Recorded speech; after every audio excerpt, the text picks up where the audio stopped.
hi welcome back পুনৰ আহিছো এটা অতি গুৰুত্বপূৰ্ণ বিষয় লৈ কি ভুলৰ বাবে আপোনাৰ কিডনিত পাথৰ হয় কিডনি পাথৰ এটা সাংঘাতিক জটিল সমস্যা কেতিয়াবা দেখো আমি কিডনি পাথৰ হোৱা লোকৰ সাংঘাতিক বিষ হয় একেবাৰে বেয়া অৱস্থা হয় আমাৰ ওচৰলৈ পেশেন্ট আহে আমি দেখো না বহিব পাৰে না শুব পাৰে একেবাৰে ধৰফৰাই ফুৰে বৰ বেয়া অৱস্থা হয় যেতিয়া আমি বিষ নিৰাময়ৰ বাবে দৰব দিওঁ তেতিয়া বিষ নোহোৱা হয় আৰু হঠাৎ পুনৰ বিষৰ উৎপত্তি হয় কিছুমান মানুহ এটো দেখো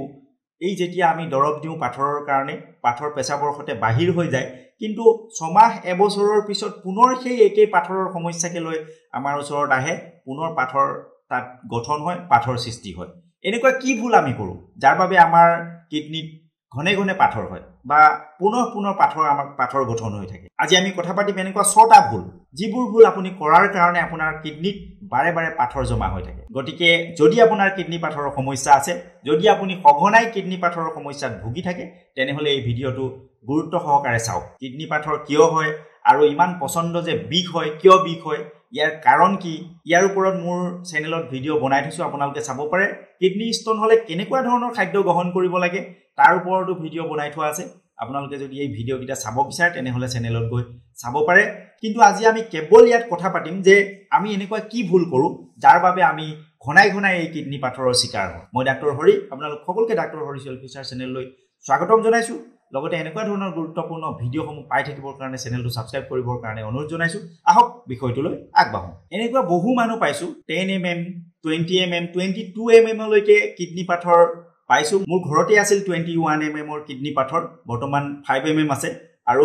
যেতিয়া বিষ আৰম্ভ হয় তেতিয়া ঔষধলৈ মনত পৰে বাকি সময়খিনিত পাহৰি যায় গতিকে বহু এনেকুৱা মানুহ আহে 10-12 mm পাথৰলৈ আমাৰ ওচৰলৈ আহে যেতিয়া বিষ আৰম্ভ হয় বিষৰ সময়ত আমাৰ ওচৰলৈ আহে আৰু মেডিসিন খোৱাৰ লগে লগে তেওঁলোকে বিষ উপশম পায় আৰু যেতিয়া পুনৰবাৰ বেলেগ সমস্যা লৈ আমাৰ ওচৰলৈ আহে তেওঁ আমাক উৎফুল্লিত হৈ কয় যে আপোনাৰ মেডিসিনে মোৰ কিডনি পাথৰ ভাল কৰি দিলে বৰ্তমান বিষ নাই আৰু এতিয়াটো বিষ যিহেতু নাই গতিকে ঔষধ খোৱাৰ কিবা প্ৰয়োজন আছে জানো আসলতে আমি কৰা প্ৰথম ভুলটোৱে এইটো যে বিষ নাই এতিয়া পাথৰৰ ঔষধ কিবা দৰকাৰ আছে জানো এইটোৱে হল প্ৰথম ভুল কিডনি পাথৰ থাকিলে যে বিষ হবই তেনে কোনো কথা নাই বিষ তেতিয়াহে হ'ব যেতিয়া পাথৰটো লৰচৰ হ'ব কিডনিৰ ভিতৰত ঘোঁহা খাব বা আচুৰিব প্ৰায় সকলো লোকৰ কিডনি পাথৰৰ বিষ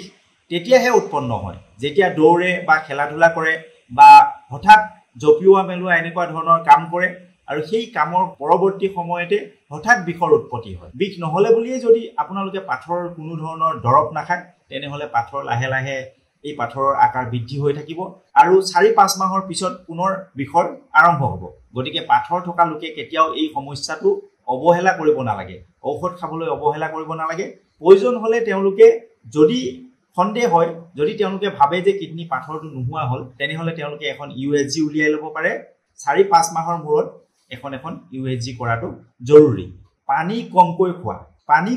খোৱাটো কিডনি পাথৰ জমা হোৱা অন্যতম কাৰণ আমাৰ ওচৰত অহা বহু মানুহে কয় পানী খাব নোৱাৰে কোনোৱে কয় বেছি পানী খালে বমি হ'ব খোজে এই পানী নোখোৱাটো আমি কৰা এটা গুৰুত্বপূৰ্ণ ভুল আপুনি এবাৰত বহু পানী একেলগে খাব নোৱাৰিবও পাৰে কাৰণ আপোনাৰ পানী খোৱাৰ অভ্যাস নাথাকিবও পাৰে গতিকে কাম কৰাৰ মাজে মাজে আধা গিলাচ পানী খোৱাটো কৰক যদি অফিচত থাকে বা পঢ়া শুনা কৰি থাকে তেনেহলে টেবুলত এটা পানীৰ বটল ৰাখক আৰু লাহে লাহে কমকৈ পানী খাওক অন্তত দিনটোত 8-10 গিলাচ পানী খাবলৈ চেষ্টা কৰক বহু মানুহ আমি দেখিবলৈ পাওঁ কঁকালৰ বিষ হল পেটৰ বিষ হল ফাৰ্মাসীত গল ফাৰ্মাসীৰ পৰা টেবলেট আনি খালে বিষৰ কথা পাহৰি গল সোনোগ্ৰাফি নকৰাকৈ এনেদৰে ঔষধ গ্ৰহণ কৰাটো এটা ডাঙৰ ভুল কেতিয়াবা যদি এনেকুৱা সমস্যা হয় ডক্টৰৰ পৰামৰ্শ কৰি সোনোগ্ৰাফি কৰাব লাগে মই কেইদিনমানৰ আগতে এজন পেশেন্ট পাইছিলো তেওঁ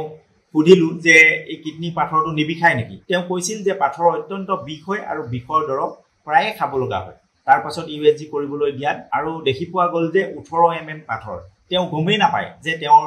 কিডনিত ইমান ডাঙৰ এটা পাথৰ আছে ইউএসজি নকৰাকৈ এনেদৰে ফাৰ্মাসীৰ পৰা ঔষধ কিনি খোৱাটো এটা ডাঙৰ ভুল পুনৰ কৈছো ইউএসজি নকৰাকৈ আপোনালোকে এনেকুৱা কঁকালৰ বিষ হলে কেতিয়াও ফাৰ্মাসীৰ পৰা ঔষধ কিনি নাখাব গতিকে ইউএসজি কৰাটো অতি জৰুৰী কাৰণ কেতিয়াবা পাথৰৰ বাবে আপোনাৰ কিডনি ড্যামেজ হৈ যাব পাৰে কিডনিটো বেয়া হৈ যাব পাৰে গতিকে পাথৰটো কিমান ডাঙৰ কোনখিনি ঠাইত আছে কিডনি ফুলি উঠা বা পানী জমা হোৱা সমস্যা হৈছে নেকি বা কিডনিৰ পৰা প্ৰসাৱ নলীলৈ যোৱা নলীডালত পাথৰ ফচিছে নেকি এইবোৰ জনাটো অতি জৰুৰী গতিকে ইউএসজি কৰাটো জৰুৰী লগতে ক্ৰিটিনাইনৰ পৰিমাণ বৃদ্ধি পাইছে নেকি সেইটো পৰীক্ষা কৰাটো জৰুৰী গাঁৱৰ পৰা বহু মানুহ আহে দেখিবলৈ পোৱা যায় কোনো অজ্ঞাত বেজৰ কাষ চাপে কিবা বন দৰৱ নাজানো আৰু কি দৰৱ তেওঁলোকে প্ৰয়োগ কৰে চিকিৎসা লোৱাজনেতো ভাবি থাকে স্তন খতম হৈ গ'ল বুলি তেওঁৰ কিডনি পাথৰ খতম হৈ গ'ল বুলি তেওঁ কিডনি পাথৰ নাইকিয়া হৈ গ'ল বুলি কিন্তু মূৰকত গৈ সমস্যাৰ সন্মুখীন হৈ জীৱন বিপদাপন্ন কৰিব লগা হয় গতিকে এই বেজালিৰ পৰা আপোনালোকে দূৰত থাকিব ঘৰতে দুপৰ টেঙা আদিৰ দৰে ঔষধি গছৰ পাতো বহুতে গ্ৰহণ কৰে আমিও উপদেশ দিওঁ সেৱন কৰিবলৈ কিন্তু আপোনালোকে পাথৰৰ আকাৰ বা এই পাথৰে কিডনিত কৰা ক্ষতিৰ বিষয়ে জনাটো দৰকাৰ যদি কোনোটো কিডনিৰ ইউৰেথ্ৰত গৈ পাথৰটো ব্লক হৈ গৈছে বা হাইড্ৰনেফ্ৰছিছৰ সমস্যা হৈছে তেনে ক্ষেত্ৰত কিন্তু কিডনিটো ড্যামেজ হোৱাৰ সম্ভাৱনা থাকে কিডনিত অত্যাধিক প্ৰেছাৰ পৰাৰ ফলত ক্ৰিয়েটিনাইন বৃদ্ধি হ'ব পাৰে কিডনি ফেইলিয়ৰৰ দৰে বিভিন্ন সমস্যাৰ সৃষ্টি হ'ব পাৰে কিডনি পাথৰৰ সমস্যা যদি আছে তেনেহলে বিষনাশক দৰৱ ৰাখিব লাগে হোমিওপ্যাথিকৰ বিষনাশক খুব সুন্দৰ দৰৱ আছে এই দৰৱ লগত ৰাখিব পাৰে যেতিয়া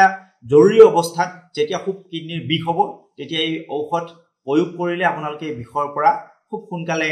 উপশম পাব তাৰ কাৰণে আপোনালোকে অভিজ্ঞ হোমিওপ্যাথিক চিকিৎসকৰ পৰামৰ্শ গ্ৰহণ কৰি অভিজ্ঞ হোমিওপ্যাথিক চিকিৎসকৰ পৰা আপোনালোকে এই কিডনি পাথৰৰ বিষৰ দৰৱ ল'ব পাৰে গতিকে আপোনাৰ যদি কিডনিত পাথৰ আছে তেতিয়া আপুনি সময়মতে ইউএসজি বা সোনোগ্ৰাফি কৰাওক দৈনিক 8-10 গিলাছকৈ পানী খাওক নিয়মীয়াকৈ হোমিওপ্যাথিক ঔষধ গ্ৰহণ কৰক চিকিৎসকৰ পৰামৰ্শ গ্ৰহণ কৰক নিজে কেতিয়াও ফাৰ্মাসীৰ পৰা কিনি পেইন কিলাৰ নাখাব আপোনাৰ অৱহেলাই আপোনাৰ কিডনি কেইটাৰ ব্যাপক ক্ষতি সাধন কৰিব পাৰে এই কথাটো সদায় মনত ৰাখিব আপোনালোকক স্বাস্থ্য সম্পৰ্কে সজাগ আৰু সচেতন কৰি সুস্বাস্থ্যৰ অধিকাৰী কৰি ৰখাটোৱে আমাৰ প্ৰধান লক্ষ্য আৰু উদ্দেশ্য আশা কৰোঁ আমাৰ লক্ষ্য আৰু উদ্দেশ্যত উপনীত হোৱা নিশ্চিতভাৱে আপুনি সহায়ৰ হাত আগবঢ়াব আজিলৈ আহো পৰৱৰ্তী ভিডিঅ'ত পুনৰ লগ পাম জয় আই অসম